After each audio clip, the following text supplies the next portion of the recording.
Gente bonita, bom dia. Espero que a sua semana tenha sido boa. Se ela não foi boa, o que a gente faz com ela? A gente acolhe, né? A gente precisa acolher também os dias ruins, os dias difíceis, os dias contingenciais.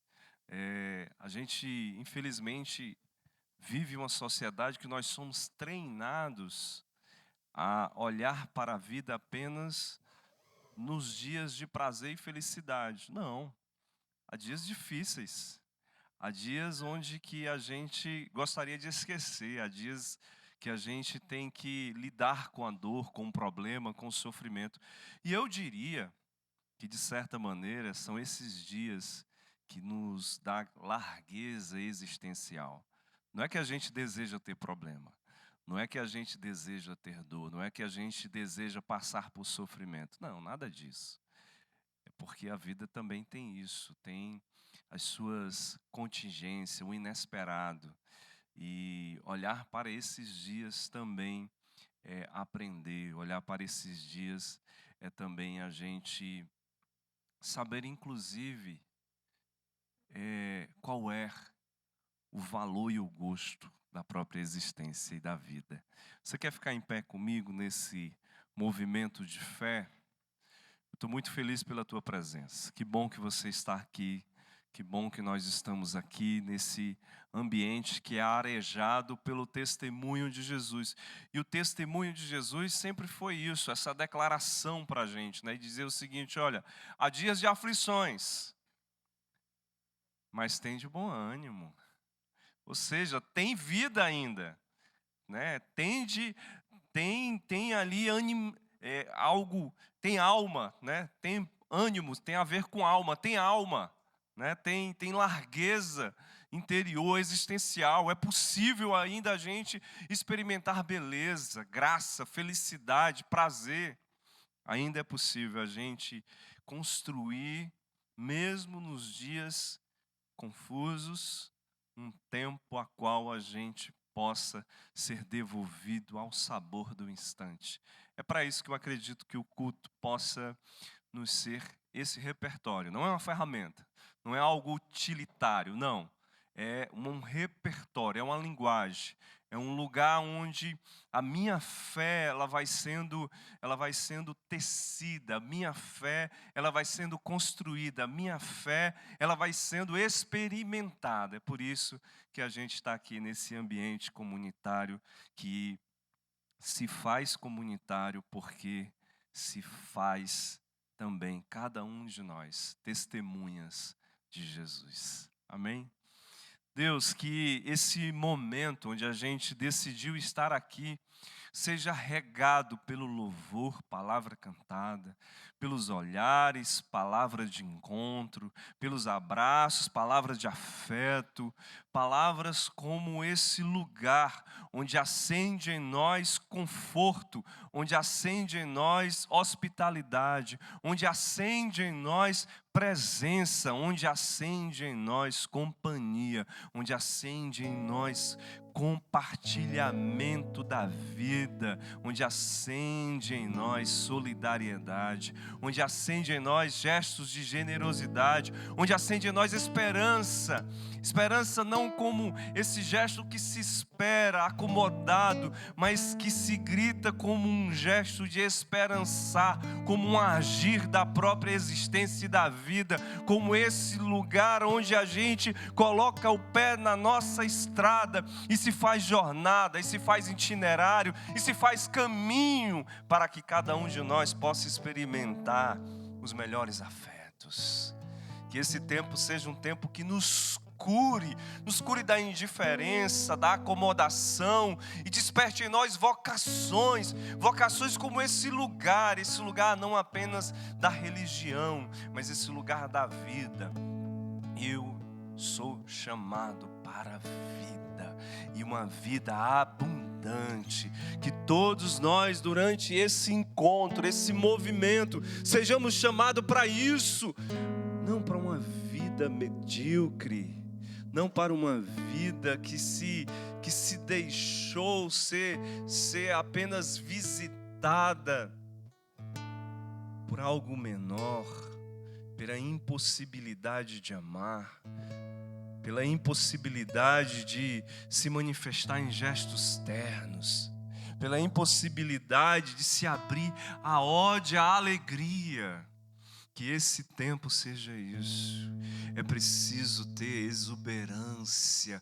E essa exuberância é possível a partir do momento que tu se faz presente em nossa trajetória, em nossa jornada. A gente é devolvido, assim como os cegos no caminho foram devolvidos à visão. A gente possa enxergar beleza na vida, mesmo que os dias sejam áridos e confusos, mesmo que os dias sejam angustiantes, que a gente possa ser devolvido a essa visão de quem sonha para si, para dentro, como esse lugar de despertamento, sonha para fora, como esse lugar de esperança e de um tempo melhor para cada um de nós.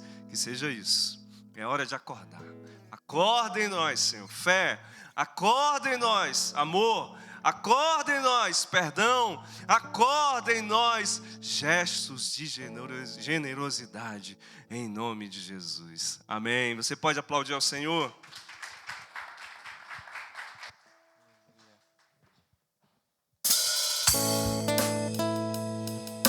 O amor de Deus corre todos os dias à disposição para nós.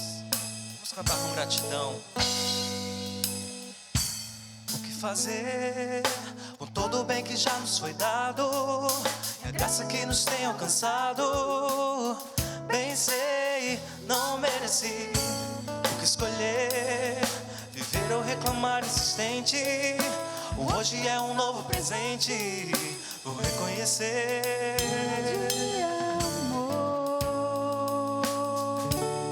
Seu grande favor.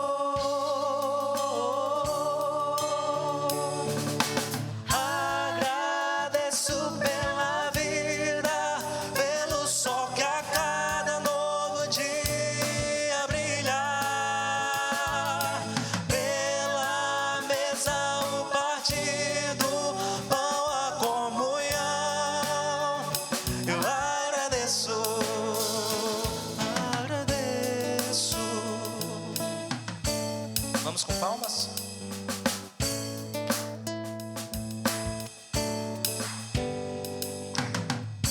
O que fazer com todo o bem que já nos foi dado, a graça que nos tem alcançado? Bem sei, não mereci o que escolher, viver ou reclamar insistente. O hoje é um novo presente, vou reconhecer.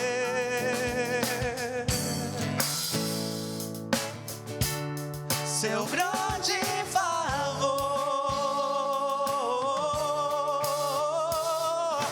agradeço pela vida, pelo sol que a cada novo dia brilhar, pela mesa do partido, pão a comunhão, agradeço.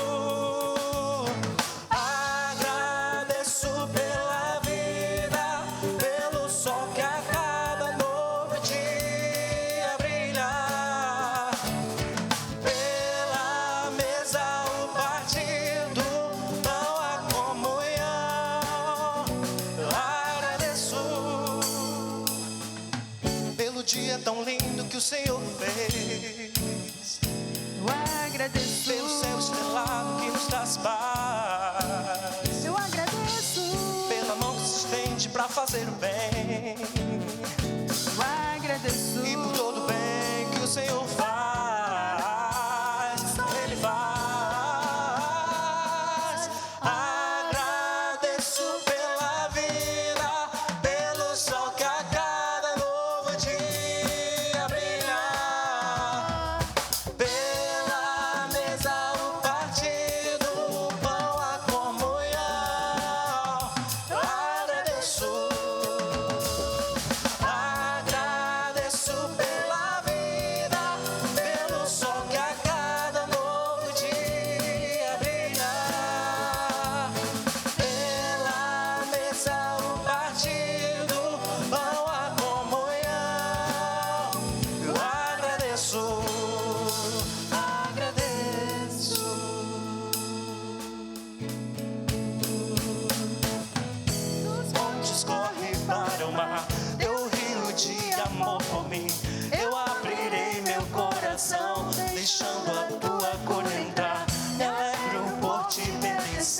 levantarei as minhas mãos. O teu amor me alcança e me faz louvar-te. Cantarei teu amor pra sempre. Cantarei teu amor pra sempre. Cantarei teu amor pra sempre. Cantarei teu amor pra sempre.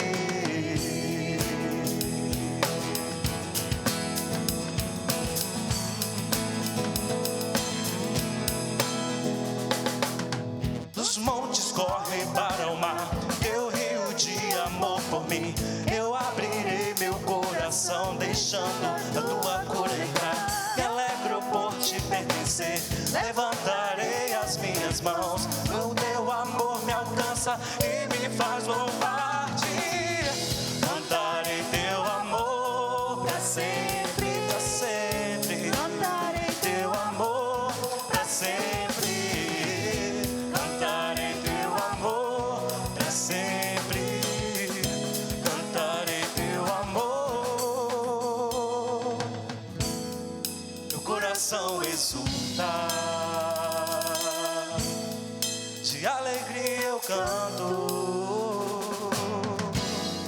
Se o mundo conhecer a ti, ele se encherá com a tua alegria. Cantarei teu amor pra sempre. Cantarei teu amor pra sempre. Cantarei teu amor pra sempre. Cantarei teu amor pra sempre. Pra sempre. Cantarei teu amor pra sempre. Cantarei teu amor pra sempre. Cantarei teu amor pra sempre.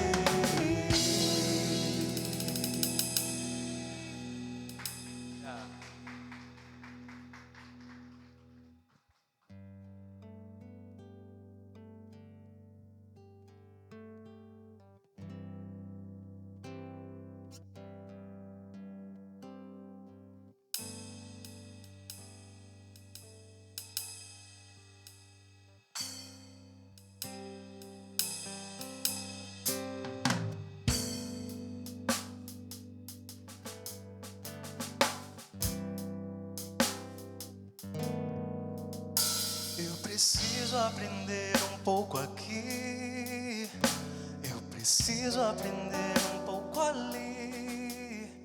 Eu preciso aprender mais de Deus, porque Ele é quem cuida de mim. Se uma porta se fecha aqui, outras portas se abrem ali. Eu preciso aprender mais de Deus, porque Ele é quem cuida de mim. Deus cuida de mim. Deus cuida de mim. Na sombra das suas asas, Deus cuida de mim. Eu amo a sua casa e não ando sozinho, não estou sozinho, pois sei, Deus cuida de mim. Oh, Deus cuida de mim. A sombra das suas asas, Deus cuida de mim. Eu amo a sua casa e não ando sozinho, não estou sozinho, pois sei, Deus cuida de mim.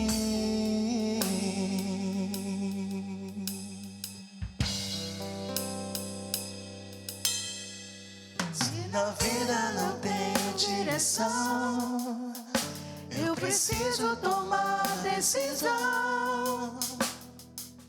Eu sei que existe alguém que me ama, Ele quer me dar a mão. Se uma porta se fecha aqui, as portas se abrem ali. Eu preciso aprender mais de Deus. Porque Ele é quem cuida de mim. Deus cuida de mim. Deus cuida de mim.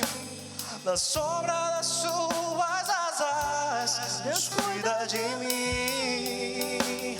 Eu amo a sua casa e não ando sozinho, não estou sozinho, pois sei, Deus cuida de mim.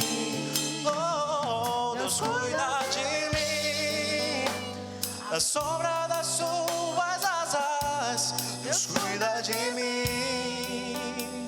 Eu amo a sua casa e não ando sozinho, não estou sozinho, pois sei, Deus cuida de mim.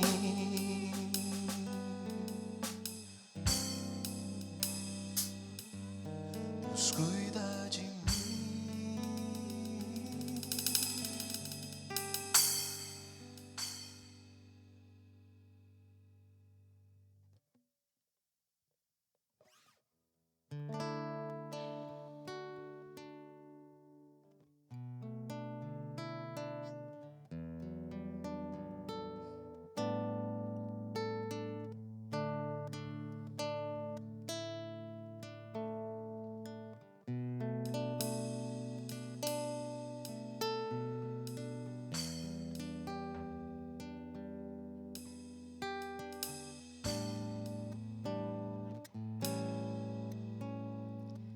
Jesus Maravilhoso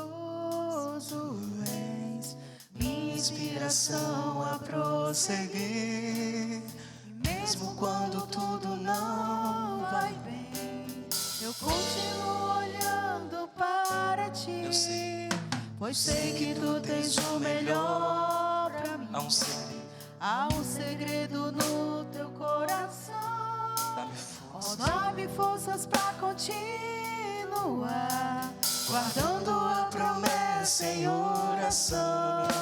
firme, firme, ó Deus, está meu coração, firme nas promessas do Senhor. Eu continuo olhando para ti, e assim eu sei que eu posso prosseguir.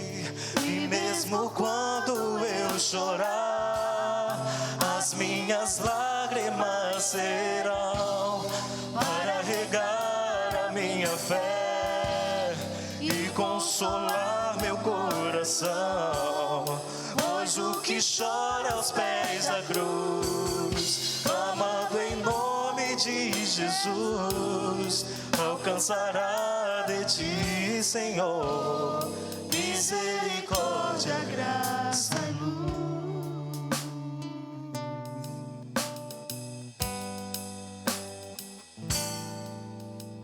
Teu grande amor não cessa, eterno e não tem fim. Quão grande, do Senhor, quão grande, quão grande és pra mim. tua graça é o meu refúgio, descanso no teu poder. Maravilhoso é, Maravilhoso és pra mim. Firme, ó Deus, está meu coração, firme nas promessas do Senhor. Eu continuo olhando para ti, e assim eu sei que eu posso prosseguir. E mesmo quando eu chorar, as minhas lágrimas serão para regar a minha fé e consolar meu coração. Pois o que chora aos pés da cruz, clamando em nome de Jesus, alcançará de ti, Senhor, misericórdia, graça e luz. e mesmo quando Eu chorar, minhas lágrimas serão para regar a minha fé e consolar meu coração, pois o que chora aos pés da cruz, clamando em nome de Jesus, alcançará de ti, Senhor, misericórdia, graça e luz. Misericórdia, graça e luz. Misericórdia, graça e luz.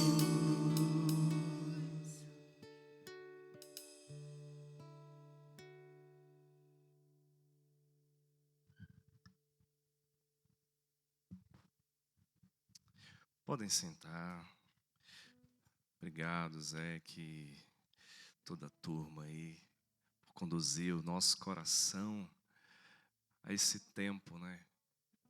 Onde a gente às vezes olha para a vida e o que sobra às vezes é desencanto, o que sobra às vezes é apenas a percepção que está se perdendo o sentido. Mas a gente precisa também olhar para a promessa que Jesus nos fez. Eu vou estar com você todos os dias. Não importam as circunstâncias, não importam os sentimentos, emoções e afetos que habitam você. Eu vou estar com você todos os dias. Essa é a promessa que a gente não pode esquecer. Esse é o testemunho que a gente precisa colocar sempre diante do nosso coração. Às vezes é difícil, às vezes o que sobra da gente são dúvidas, o que se tem diante da gente é a percepção de que, de certa maneira, o medo parece ter e habitar sobre a gente e ter a última palavra, mas a gente precisa olhar de novo e enxergar que a doce presença de Jesus também se faz parte da nossa jornada. Amém. Gente bonita, deixa eu dizer uma coisa, 2, daqui a pouco vão ser 3. Próximo domingo é o domingo de eleições e nós vamos ter nosso culto, nossa celebração normalmente, tá? Até porque é uma eleição rápida, só é para prefeito, né? E são só 2 votos ali, não é como a eleição para governador, deputado federal, estadual, senador, presidente. É diferente, né? É um tempo mais curtinho. Então a gente vai realizar a nossa celebração normalmente, mas a gente não vai ter a nossa ceia e nem o nosso café, consequentemente. Então a gente resolveu, nós pastores, acordamos que seria mais interessante a gente fazer no 2º domingo de outubro a nossa celebração de ceia e o nosso café, tá? Então fica aí a informação para você que próximo domingo nós temos culto normalmente, temos celebração normalmente, mas a gente não vai ter a ceia e nem, no caso, o nosso café comunitário, tá bom? É só esse o primeiro recado. E o segundo recado, que eu acho que a gente pode estar sempre, né, colocando aqui como lembrete, é que nós, todos os domingos, antes do início da nossa celebração, nós estamos nos reunindo no nosso curso de novos membros. Então, você que está chegando na Bethesda, se junte a gente está fazendo essas jornadas, vamos fazer essa jornada tanto no mês de setembro, como também no mês de outubro. Então, às 9 horas a gente se reúne, excepcionalmente a gente não se reuniu hoje, porque teve um problema de energia, e a Enel demorou muito para vir consertar, então tive que avisar para o pessoal dos novos membros, né, para a gente, no caso, cancelar o nosso encontro, porque, gente, depender da Enel, né, a gente já fica com o coração na mão, já estava com o coração na mão sobre a celebração, mas deu tudo certo, vieram a tempo para a gente poder realizar a nossa celebração, mas a gente não teve o nosso encontro de novos membros. Então, A gente no próximo domingo retoma aí o nosso encontro a partir das 9 horas. O encontro onde a gente está falando, conversando. A ideia não é catequizar, a ideia não é te doutrinar, a ideia é a gente ter realmente, como dizia o Rubem Alves, ter uma conversão. Conversão é uma conversa longa, né? É uma conversa onde a gente vai arejando sobre a fé, vai arejando sobre aquilo que vai sendo construído sobre o que nós somos, o que a Bethesda acredita, como é que a gente chegou até aqui e o que é que a gente vai tecendo ao longo da nossa trajetória. Então, esse é um encontro muito importante. Eu queria muito já te convidar também para a gente poder fazer parte desse movimento. Esse é um movimento de formação, um movimento de encontro em um tempo muito, muito precioso, tá bom? O pastor Elianai, mais uma vez está ausente, mas dessa vez também, da outra vez foi por um motivo justo, mas dessa vez ele está se recuperando de uma gripe, né? Essa alternância de temperatura. Ele estava em São Paulo, na inauguração do novo espaço da Bethesda de São Paulo, e na volta, né, sentiu essa mudança de clima, de temperatura. Lá em São Paulo está bastante complicado, principalmente por conta do que tem ocorrido no Brasil, essa coisa horrenda das queimadas que estão sendo realizadas, e a gente sabe que mais de 90% dessas queimadas não tem a ver com o clima, mas tem a ver com ações criminosas, né? Já foi identificado, inclusive, pela Polícia Federal, é pauta de jornal. Se você abrir hoje, tem essa informação sobre isso, e tem realmente complicado toda a nossa situação, né, acerca da condição do ar. E com certeza isso impactou diretamente na saúde dele, e no caso, por isso, ele não vai estar trazendo a reflexão hoje. E hoje quem traz a reflexão novamente sou eu. Vocês vão ter que me aguentar mais um domingo. Tá bom? Vamos servir a Deus com os nossos dízimos e com as nossas ofertas. Você que trouxe o seu dízimo, você que trouxe a sua oferta, você pode estar realizando agora nesse movimento de fé, esse movimento de pertencimento, de generosidade, esse movimento onde a gente acredita que torna possível a mensagem dessa comunidade. Quando a gente doa o nosso dízimo, a gente doa a nossa oferta, a gente faz isso, a gente aposta em um projeto, a gente aposta em um lugar, a gente aposta em um espaço que, de certa maneira, faz com que a gente acredite que ali vale a pena o nosso esforço, vale a pena a nossa presença. A gente não aposta naquilo que a gente não acredita.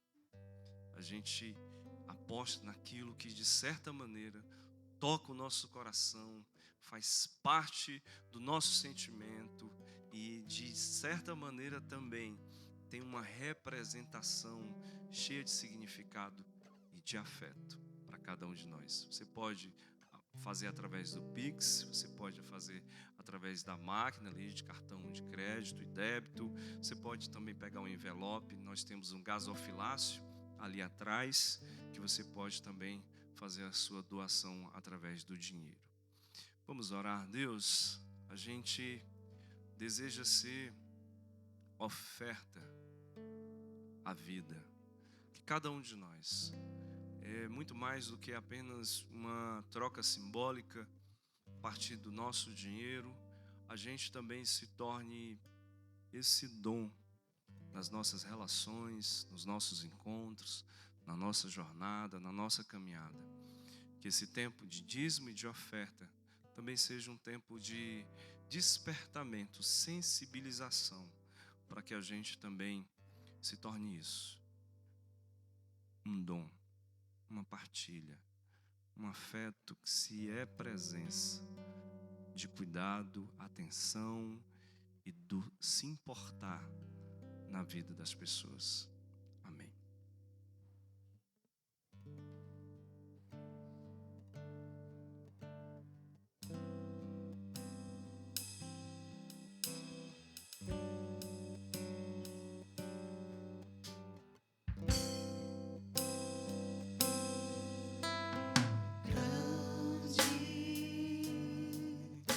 o Senhor e muito digno de louvor.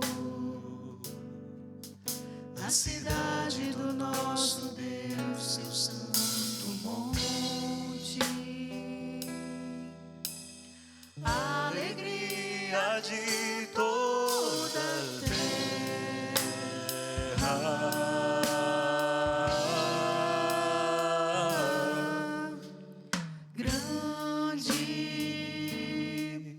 É o Senhor em quem nós temos a vitória, que nos ajuda contra o inimigo. Por isso diante dele nos prostramos.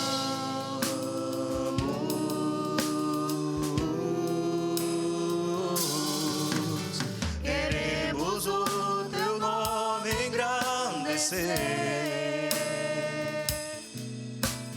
e agradecer-te por tua obra em nossas vidas. Confiamos em teu infinito amor, pois só tu és o Deus eterno sobre toda a terra e céu.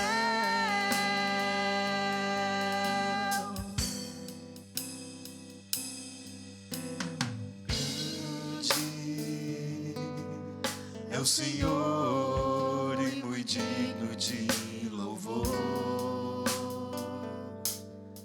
Na cidade do nosso Deus, seu santo monte, a alegria de toda a terra.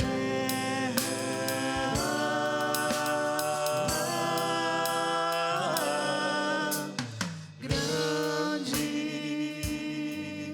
é o Senhor em quem nós temos a vitória, que nos ajuda contra o inimigo. Por isso diante dele nos prostramos.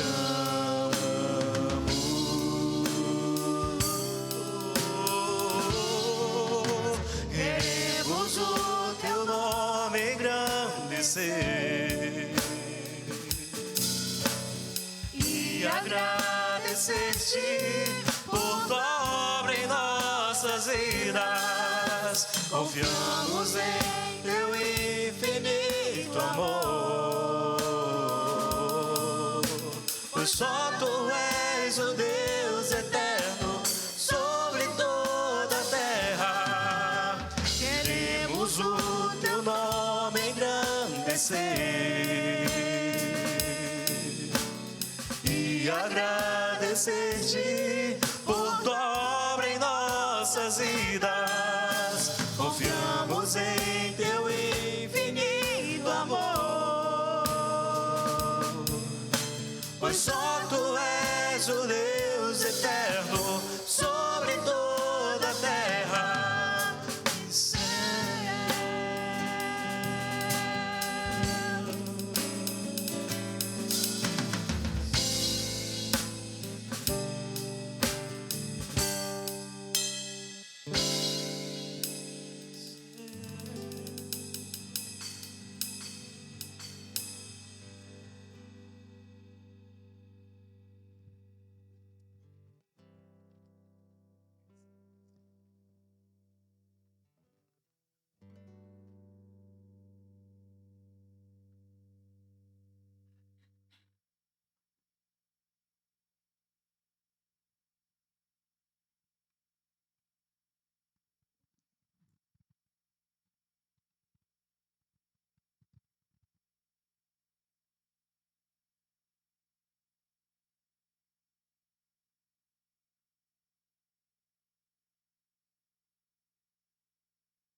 É possível uma vida boa, apesar de tudo? Esse é o tema da minha reflexão para a nossa manhã desse domingo. Eu falo a partir de João capítulo 2 do Evangelho, segundo a tradição de João, capítulo 2, dos versos 1 ao 12. É o que se chama de, seria o primeiro milagre de Jesus, que é a transformação da água em vinho.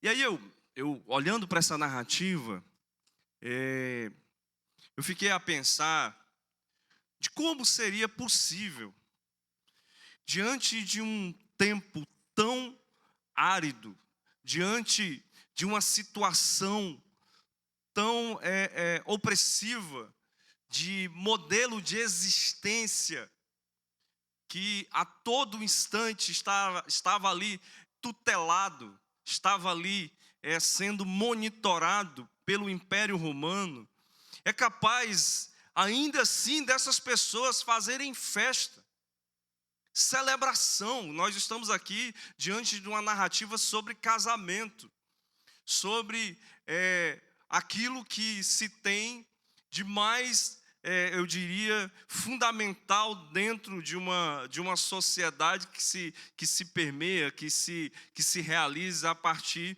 da família, ou da constituição da família e da permanência ou da continuidade das relações entre as tribos e etc. Como é possível ter alegria? Como é possível ter entusiasmo, dançar, fazer festa? Vamos ler o texto. Como eu fui pego de surpresa, viu, gente? Hoje vocês vão ter que prestar atenção em mim. Olhe nos meus olhos, olhando para mim.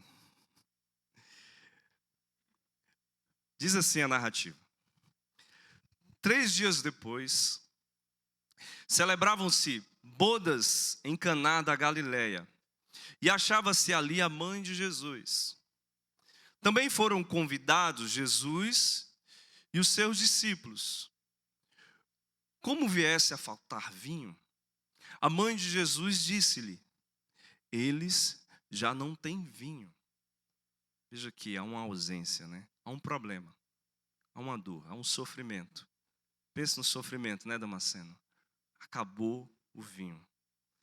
Respondeu-lhe Jesus: mulher, isso compete a nós. Minha hora ainda não chegou. Disse então sua mãe aos serventes: fazei o que ele vos disser. Ora, achavam-se ali 6 talhas de pedra para as purificações dos judeus. São os potes, né? São estruturas ali que eram usadas para ritos de purificação, que continha cada qual 2 ou 3 medidas. Jesus ordena-lhes: enchei as talhas de água. Eles a encheram-nos até em cima. Tirai agora, disse-lhe Jesus, levai ao chefe dos serventes. E levaram. Logo que o chefe dos serventes provou da água tornada vinho, não sabendo de onde era, se bem que o soubessem os serventes, pois tinha tirado e tinha colocado a água, chamou o noivo e disse-lhe: é costume servir primeiro o vinho bom, e depois, quando os convidados já estão quase embriagados, servir o menos bom. Mas tu guardaste o vinho melhor até agora. Esse foi o primeiro milagre de Jesus, realizado em Caná de Galileia, manifestando assim a sua glória, e os seus discípulos creram nele. Depois disso, desceu para Cafarnaum com sua mãe, seus irmãos e seus discípulos, e ali demoraram poucos dias. Vamos ter um tempo de oração? Deus, que esse texto, que essa narrativa se torne tão nossa, mas tão nossa, que a gente seja capaz de olhar para dentro e para fora e dizer que tipo de existência nós desejamos. Será que a gente é capaz de guardar o melhor de nós até agora, a despeito dos dias sofridos, a despeito dos dias cansados, a despeito das crises, das nossas dúvidas, das nossas angústias? O que resta de nós até agora? Que seja doçura, que seja leveza, que seja afetuosidade, que seja um tempo a qual a gente se torne um dom um para com o outro. Que seja isso. Amém. Como é que a gente se mantém lúcido depois de uma pandemia, de pós-pandemia? Se não bastasse a pós-pandemia, vem uma série, a gente pode chamar de epidemia de situações de saúde mental eu diria, né, de sintomas em que a saúde mental se torna em colapso, em crise. Como é que a gente se mantém lúcido, olhando para a indústria das fake news, que é cada vez mais presente? Parece que a gente está se libertando. Mas aí chega uma eleição, aí parece que se torna pior, se torna mais inventivo. Não bastasse apenas a mentira chegar no seu WhatsApp, chega um vídeo que é uma montagem, aí você não sabe o que é realidade, você não sabe se aquilo ali é feito por uma inteligência artificial ou se é de fato o candidato que está dizendo. Como é que a gente se mantém esperançoso quando a gente olha para o céu e cada vez mais, gente... Eu não sei se vocês têm esse hábito, mas eu gosto muito do pôr do sol. E aí, eu descobri recentemente, depois de 4 anos morando no prédio que eu moro, eu descobri que lá tem tipo um loft, um rooftop, né? Um rooftop, para apreciar o sol. E aí, esses dias eu fui tentar apreciar o pôr do sol. Você não via sol, em Fortaleza, que é uma das cidades que tem um dos pôr do sóis mais lindo. Como é que a gente olha para o clima e se depara com essa situação dramática que está o nosso país? Como é que a gente se mantém esperançoso? Como é que a gente torna a nossa existência em um ato de celebração, de festa, de entusiasmo? Quando a gente é assolado pelas nossas perdas, quando a gente tem as notícias de aflição que chegam no nosso cotidiano, como é que a gente mantém a consciência e vai dormir tranquilo quando a fome, o desemprego ainda é uma realidade para a gente da nossa cidade? Eu não sei se você tem um dado aí, mas Fortaleza tem mais de 12 mil pessoas em situação de rua. Você sabe o que é isso? São 12 mil pessoas em situação de rua. Não tem lugar para morar. Mora na rua. Morar entre aspas, né? Sobrevive na rua. Como é que a gente guarda a fé e tenta transformá-la em uma busca de resposta, se o que se orienta para essa fé é apenas olhar para a nossa condição, olhar apenas para a nossa própria história, tornando Deus um ídolo, tornando Deus uma espécie de uma relação mercantil, tornando Deus apenas para atender os nossos apetites, tornando Deus apenas nesse lugar que seria, e a igreja como esse lugar de um balcão comercial.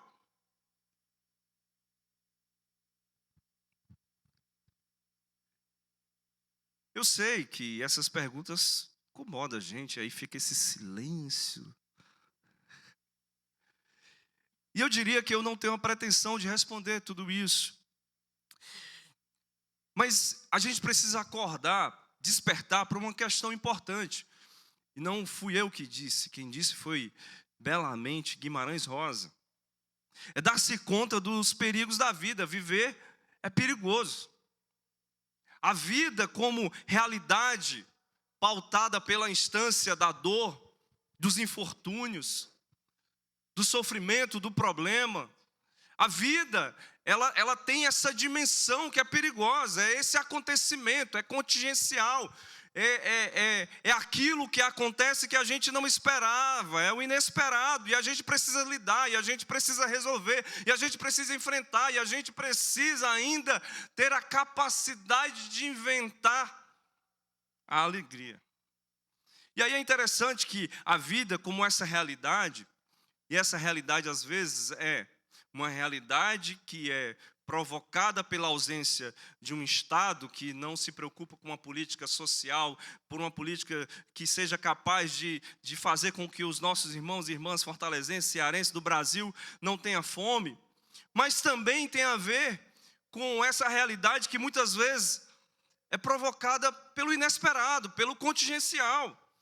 É uma doença de alguém que a gente tanto, que está em alguém, que alguém está sofrendo, e que a gente precisa lidar, que a gente precisa agora olhar, e a gente precisa mudar a nossa rotina, mudar o jeito a qual a gente enxergava a vida. Às vezes é uma fresta de liberdade, é um acidente. Você está aqui no seu carro e de repente alguém bate. Então veja, é preciso a gente olhar para a vida como esse lugar também de perigo, esse lugar onde existe a possibilidade de acontecer o inesperado. Mas sabe qual é o problema que eu vejo? O problema é que muitas vezes a gente olha para esse lugar da dor, do problema, do sofrimento, da situação a qual a gente chegou e que de certa forma é desconfortável. Pior do que tudo isso é a negação. A gente negar. Ou a pretensa ilusão de que, de algum modo, a nossa vida, essa vida a qual eu tenho e você tem, a gente vai conseguir se livrar disso. A gente vai fazer com que a nossa vida seja apenas essa experiência de prazer e felicidade. Percebe? O problema não é a gente se dar conta do sofrimento, da dor, do contingencial. O problema é a gente negar essa realidade. Ou o problema é a gente acreditar que seria possível a gente ter um tipo de vida que seja apenas isso, seja apenas prazer, seja apenas felicidade. E eu diria que quanto mais a gente foge disso, quanto mais a gente tenta repelir isso, quanto mais a gente tenta sublimar isso, quanto mais a gente tenta não enxergar isso, mais vazia se torna a nossa existência. Mais adoecida pode estar a nossa história, mais comprometido pode estar o nosso itinerário existencial. Sabe por quê? Porque à medida que a gente se isola pelo nosso fracasso, pela nossa perda, pelo nosso insucesso, pela nossa infelicidade, mais a gente corre o risco de ruir a nossa própria condição humana. Além disso, se não bastasse só isso, pastor, só isso. Se não bastasse só isso, de um outro lado, a gente vive uma espécie de coação, né? Eu e você. Somos coagidos pelo imperativo da felicidade. Que a gente precisa o tempo todo ser um simulacro, de mostrar que está tudo bem. De colocar uma imagem, né, do Instagram, instagramável, de que você é uma pessoa feliz. E ser uma pessoa feliz é justamente isso, é criar essa ilusão que é possível de viver sem dor. E quando a gente cede isso, quando a gente dá espaço para essa lógica, quando a gente cede essa imagem desse imperativo da felicidade, mais a gente pode deixar a vida escapar, mais a gente pode perder a chance de tornar a vida como um projeto integral. Tudo isso que eu estou dizendo é para resumir o seguinte: a gente precisa assumir o paradoxo da vida. A gente precisa abraçar o que essa vida é. Essa vida é dor, mas também é fruição. Essa vida é tristeza, mas também é alegria. Essa vida é medo, mas também é coragem. Essa vida é também raiva, mas também tem perdão. Essa vida tem ódio, mas também tem amor. Essa vida pode ter indiferença? Pode, mas tem a fresta da compaixão. Essa vida pode estar fazendo com que, de certa maneira, a gente se torne submisso, sim, mas existe também um caminho a qual a gente pode escolher para sermos livres. Então veja, o que faz com que, de certa maneira, a gente torne a nossa vida boa, não é a gente fugir da dor, não é a gente se livrar da dor, e muito menos a gente ceder a esse imperativo da felicidade que quer mascarar o que a gente sente. Mas é a gente olhar para a vida e dizer assim, cara, a vida é isso.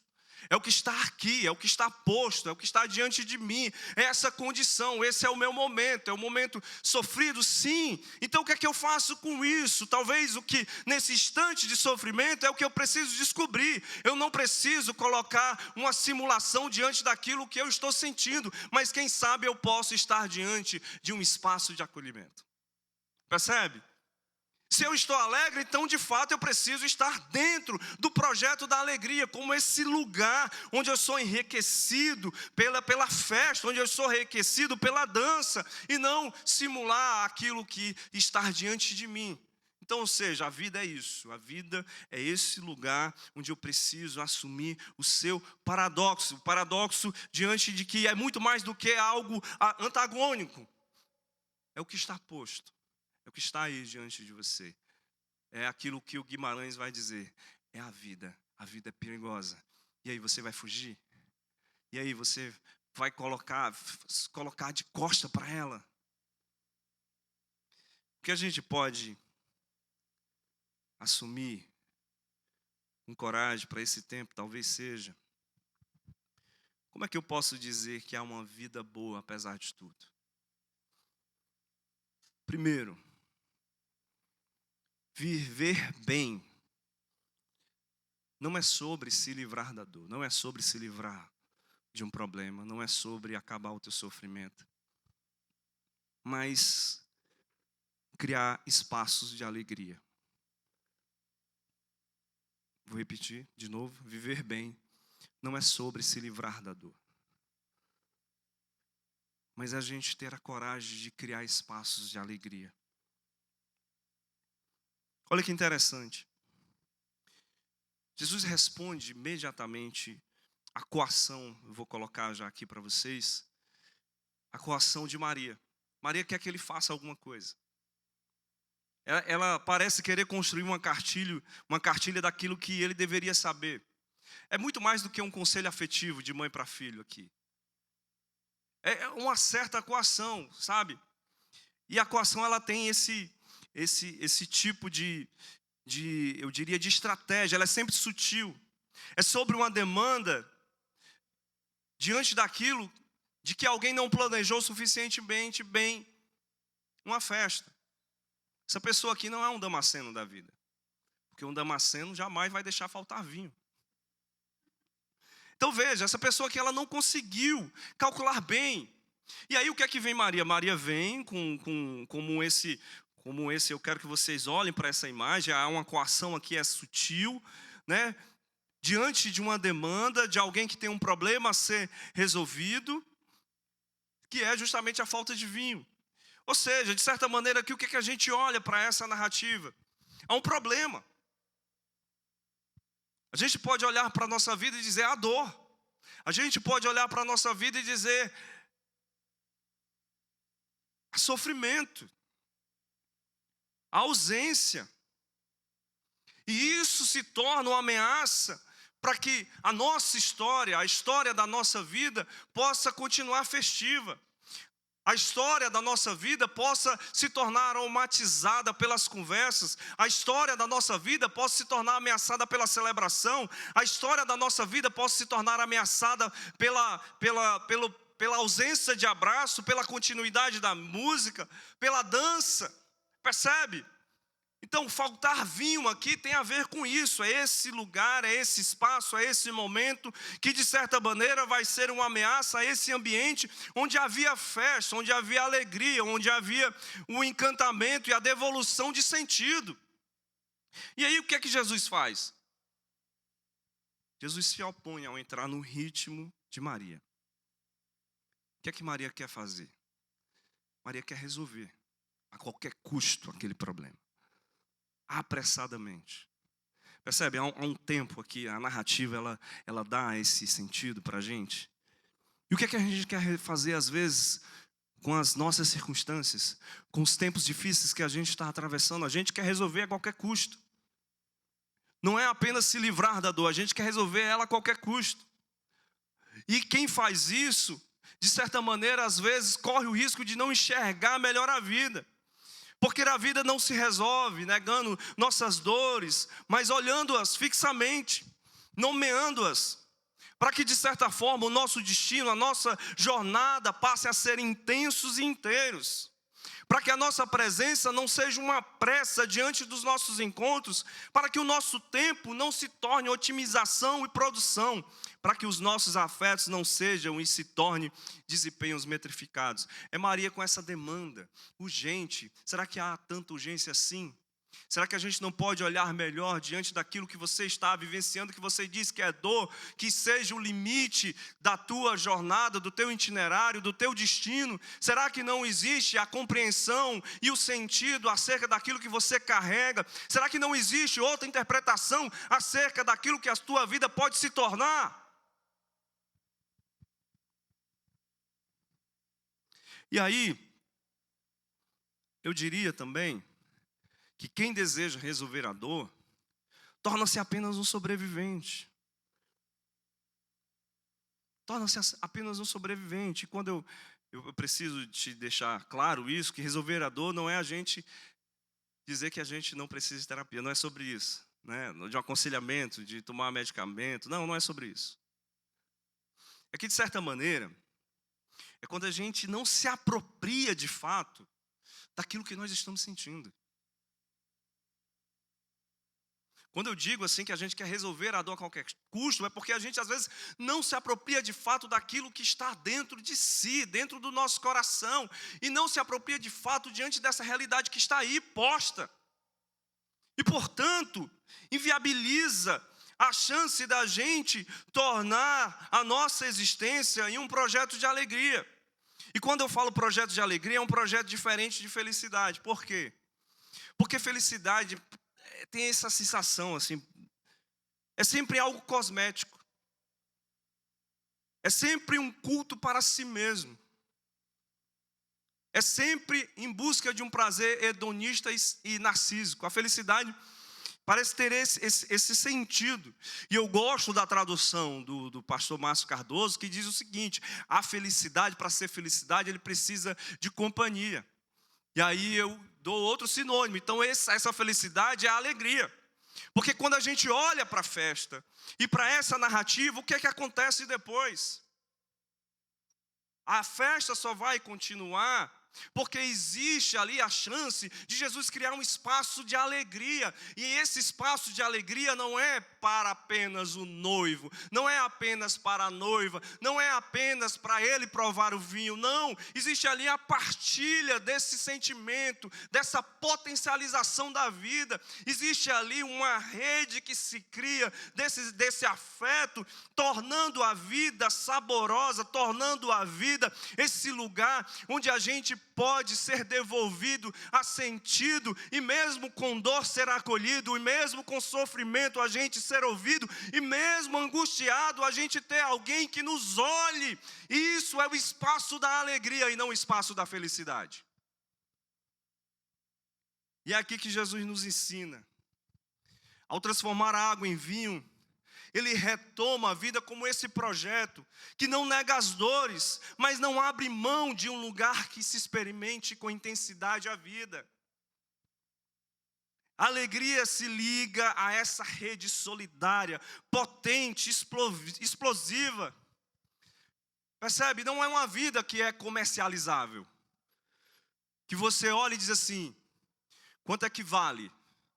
Não tem valor. É insubmissa, que transcende a si mesmo, que vai para além de você. A alegria é esse lugar que triunfa em gestos de solidariedade, porque o bem que faz a si sempre vai pedir partilha. A alegria é essa força que se instaura contra qualquer coação. É Maria, vai resolver o problema. Calma, não é assim. Não é assim. Não é a gente resolver a vida a qualquer custo. Não é a gente sublimar os problemas aos quais a gente tem vivido. Não é assim. É preciso a gente arriscar e olhar para a vida e não querer apenas a sobrevivência, é a gente ter um gesto corajoso e dizer o seguinte: é possível eu celebrar a minha existência com esse dom da alegria. E o dom da alegria não é riso fácil, é força. Por isso mesmo, a poesia do Primeiro Testamento, ou do Antigo Testamento, vai dizer o seguinte: a alegria do Senhor é o quê? A nossa força.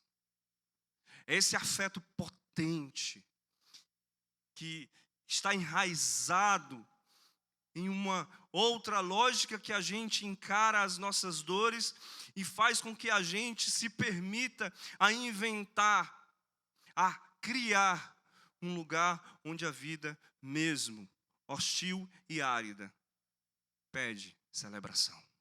A tua vida pede celebração. A nossa vida pede celebração. A alegria é sobre isso. A alegria é sobre essa conexão que a gente precisa ser devolvido. A minha vida precisa ser digna de ser celebrada. A minha vida não pode ser um desperdício. Ela precisa ser devolvida. A arte do encantamento. Segundo e último.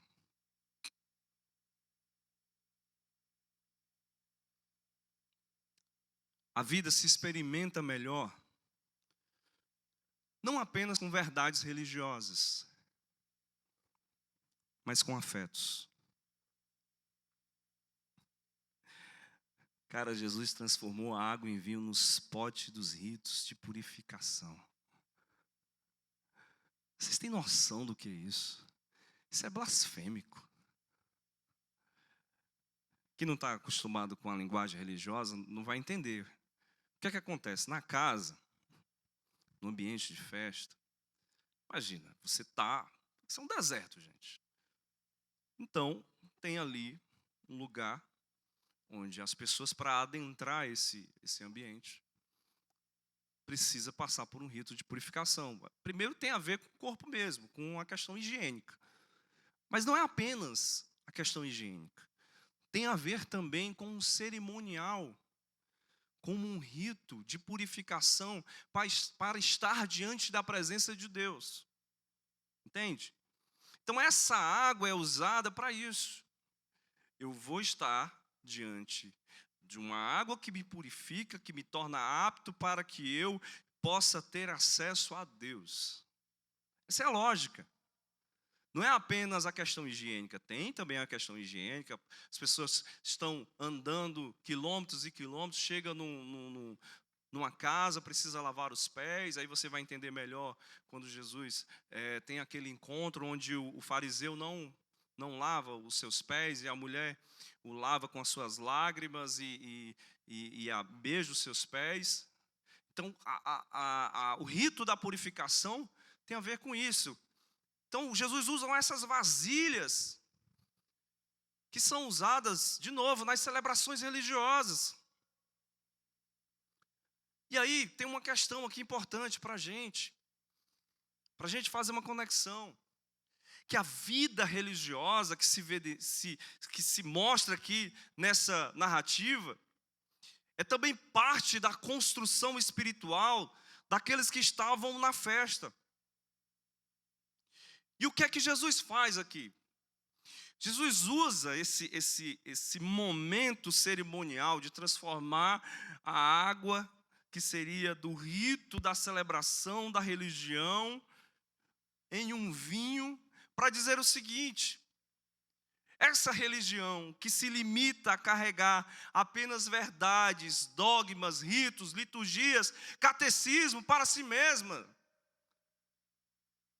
essa religião não aponta para a arte de celebrar a vida. Por isso ela precisa ser reinventada. O que Jesus faz aqui é reinventar essa experiência de fé, essa experiência religiosa, como esse lugar, não como esse espaço que se aprende verdades absolutas, não, que apenas quer te catequizar, que apenas quer te doutrinar, não, mas como essa experiência de afetividade. E por isso, precisa ser reinventado, sair da água para o vinho.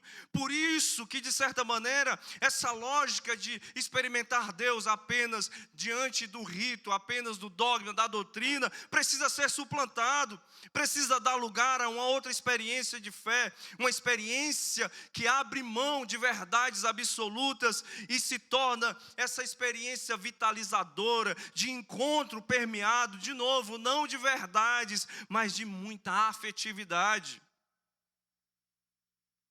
Essa vida religiosa é marcada pela utilidade e necessidade. O que é que Jesus faz aqui? Jesus deseja outra experiência religiosa. Ele nos convida a tornar esse espaço que chamamos de fé, de religião, para fazer o nosso existir, não aqui dentro, mas para fora. Como essa arte vivencial e experimentativa que a gente pode chamar de beleza. De novo, para Jesus, a vida é única. Não existe esse departamento. Aqui é a vida espiritual, aí aqui é a minha vida. Não, Jesus unifica aqui. Ele faz isso. É simbólico. E é muito poderoso essa imagem. É transgressora. Ele não faz essa dicotomia da vida. Você tem um espaço agora aqui do culto, e aí por isso que você fecha os olhos, porque é óbvio, a experiência religiosa nos traz isso, mas isso não te aparta da existência, da tua própria vida. A vida é como é o que você sente, é o que pulsa aí. E aí é por isso que Jesus faz disso. Vocês estão apegados a esses ritos, a esses dogmas, mas vocês não têm a coragem de se enxergarem como esse lugar onde se aprende sobre Deus, não é olhando para o livro. Aprende sobre Deus é aí, na festa, devolvendo a celebração, a alegria, o encontro, a possibilidade da gente se enxergar e de se encontrar. A vida religiosa não é, ou a experiência de fé não é uma loja comerciável, um comércio, uma vendinha da fé, um souvenir esotérico, não. Mas é esse lugar onde nos permite aflorar os nossos melhores afetos, a nos devolver, por exemplo, a arte do silêncio, em contrapartida à verborragia oca, a fazer com que a gente seja devolvido à hospitalidade, a fazer com que a gente tenha coragem de, nesse tempo onde a gente vive a economia da atenção e você não para de olhar para a tela do celular, você e eu sejamos devolvidos essa arte de orar para dentro e não para fora, na expectativa de que Deus vai te trazer um milagre. Não, é você olhar para dentro e dizer qual a melhor parte permanece de mim, para que a minha existência e a existência de quem está à minha volta seja isso, festa e celebração. Se fosse na igreja pentecostal, menino, era aleluia, glória a Deus agora que só. Né?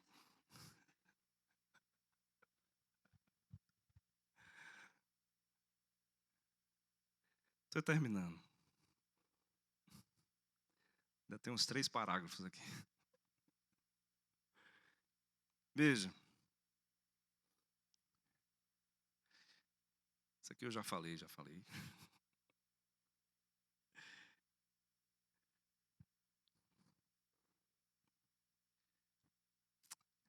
A gente precisa, sabe? A gente precisa voltar à arte de celebrar a vida. A arte de celebrar a vida de novo como esse lugar onde a gente irrompe inclusive o impossível.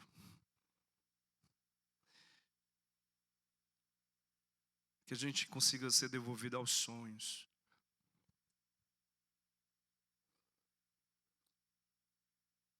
A gente é muito racional. Inclusive nós aqui da Bethesda. É por isso que muita gente chega a gente, porque a gente é muito racional. Mas quando eu olho para essa narrativa, eu tenho uma impressão que Jesus está gargalhando. É agora. Eita. O pessoal tá achando aqui que eu vou fazer um tibum, né? Traz aí as vasilhas, os potes da purificação aqui. Deixa eu transgredir essa lógica moralista, religiosa que essas pessoas aprenderam acerca de Deus, achando que Deus é um conteúdo que se absorve, mas não um sentimento, uma força bruta que é irrigada no nosso coração, que atravessa o nosso corpo, que é poroso, que acorda na gente sensibilidade, que faz a gente dilatar os olhos, do peito ser assombrado. A gente precisa ser devolvido a isso. Não transforme a tua experiência de fé em apenas nessa expectativa do que você deseja racionalmente aprender. Esteja aberto para encontrar Deus transformando água em vinho nos potes daquilo que você aprendeu sobre Deus. Eu olho para esse texto e, de novo, é uma experiência do Deus para além de si. Onde está Deus? Deus está ali, na celebração do rito de purificação. Quando eu lavo as minhas mãos, aí eu estou apto para Deus. Não! Deus não está mais ali. Deus está usando aquelas águas para dar continuidade a uma existência que deixou de existir, a uma vida que deixou de pulsar. Deus está ali, tornando a tua vida muito mais bonita, enchendo ela de significado, à medida que você encontra o outro, à medida que você se arrisca em se tornar isso. Eu vou dar ao mundo a minha melhor parte. Eu vou me tornar essa bebida, esse vinho a qual Deus transformou para que os outros possam beber o melhor de mim. Você quer ficar em pé comigo nesse instante?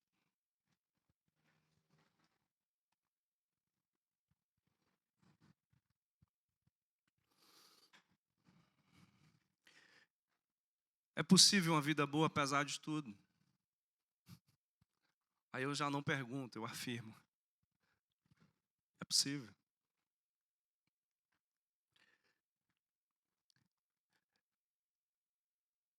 Eu fico impressionado, e aí de novo, por isso que o testemunho de Jesus me salva.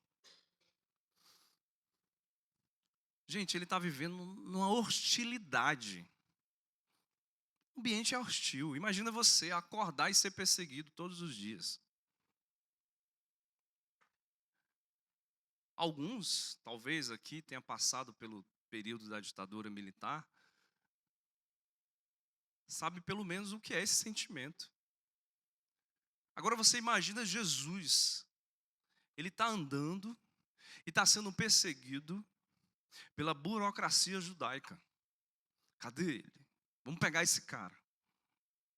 Mas não apenas, ele olha e vê o sofrimento dos seus amigos, das suas amigas, porque o império é violento, brutal. Mas ele não sucumbe ao limite do sofrimento e da dor. Ele resiste. E aí, Jesus resiste.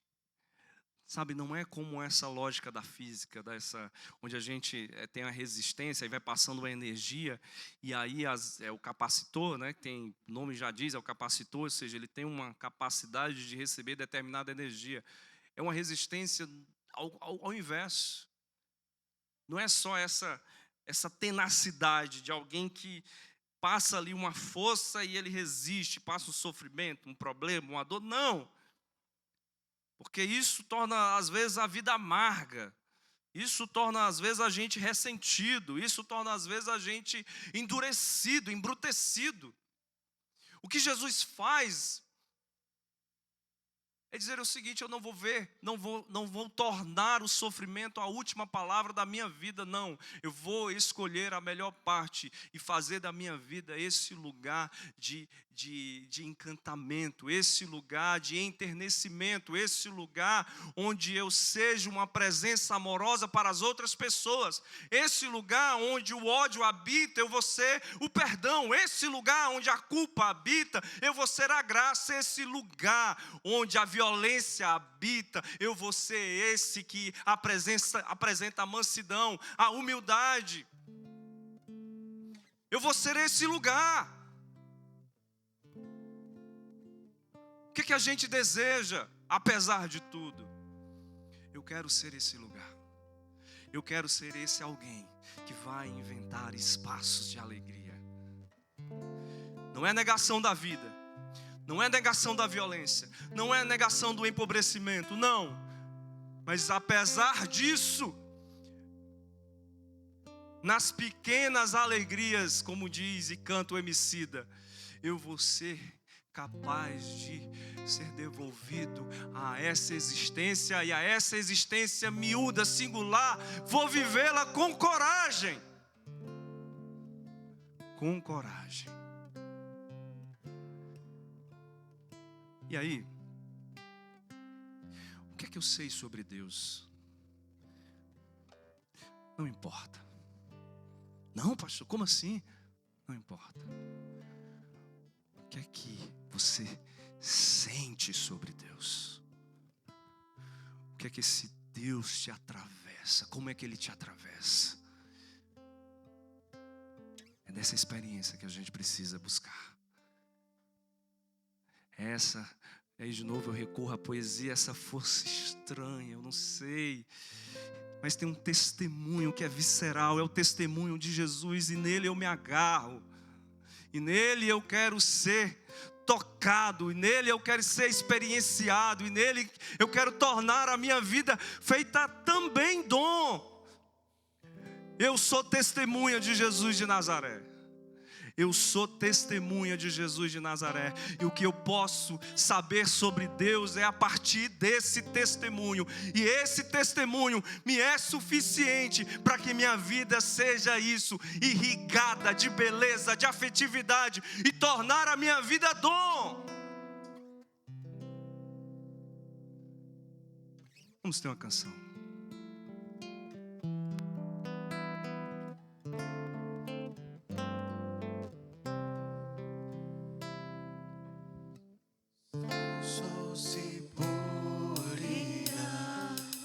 Te chegar, tu és quem me guia. Se a tempestade me alcançar, tu és meu abrigo. Se o mar me submergir, a tua mão me traz à tona pra respirar e me faz andar sobre as águas.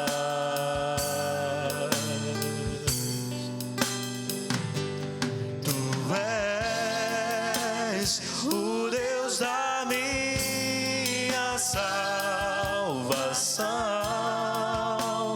és o meu dono, minha paixão, minha canção e o meu louvor. Se o sol se for, se o sol se pôr e a noite chegar, tu és quem me guia. Se a tempestade me alcançar, tu és meu abrigo. Se o mar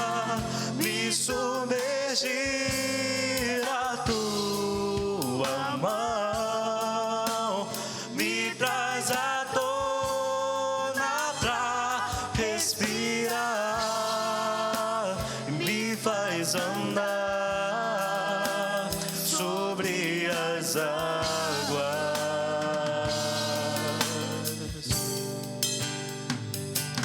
Tu és o Deus da minha salvação,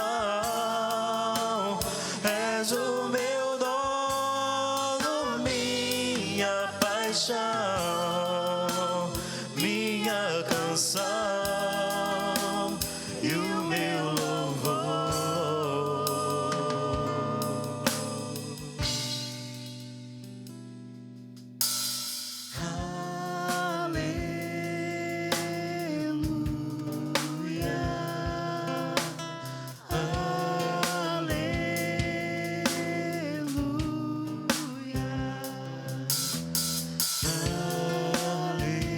Coloque a mão assim no seu coração nesse instante. Feche os teus olhos. Talvez você seja alguém onde a dor, o sofrimento, o problema se tornou tão grande que você diga para si: como, pastor, eu vou criar espaço de alegrias, de alegria.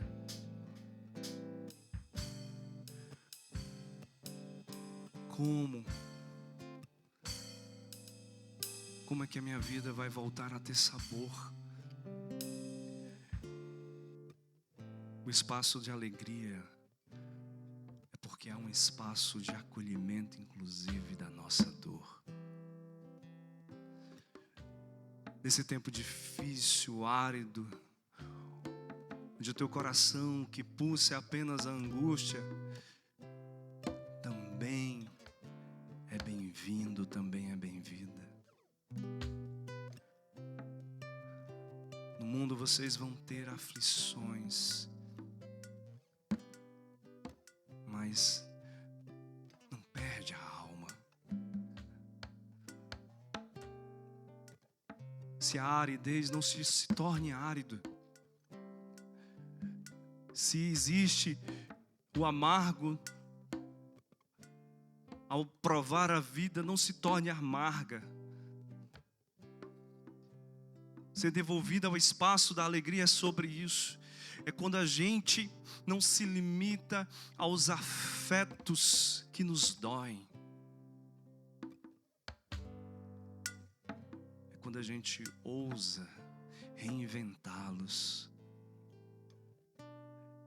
Para isso a gente precisa da força do Espírito, do vento que sopra esperança, do vento que sopra em nós e a partir de nós e nos devolve compreensão, sentido, consciência de como a gente vai lidar, inclusive, com os nossos dramas. Que esse tempo seja um tempo de cura, um tempo de devolução de sabor de existência. Deus não está distante, Deus está aí, ao seu lado, ouvindo os teus dias que você chama dias de angústia.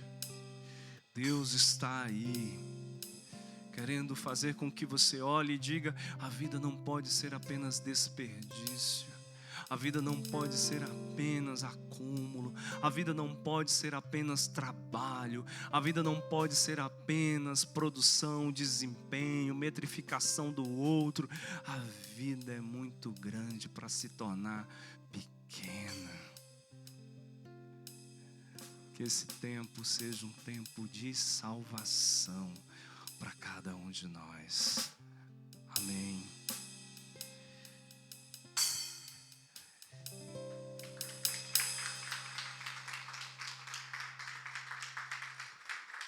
Domingo que vem, às 9 horas, novos membros e batizando. Às 10 horas, celebração, mas não vamos ter a ceia e nem o nosso café. Tá bom? Espero que você vote com consciência, vote pela democracia, vote por um projeto que seja capaz de reduzir as desigualdades da nossa fortaleza. Estenda assim as tuas mãos. Que a graça de nosso Senhor Jesus Salvador, o amor de Deus nosso Pai, a comunhão e a consolação do seu doce Espírito seja possível a partir de nós. E que esse vento que sopra, que é gracioso, que é afetivo, que é amoroso, possa não ser vivido apenas hoje, mas durante todo o nosso dia, durante a nossa semana e também a partir de nós. Se você deseja e acredita, diga amém. Bom almoço.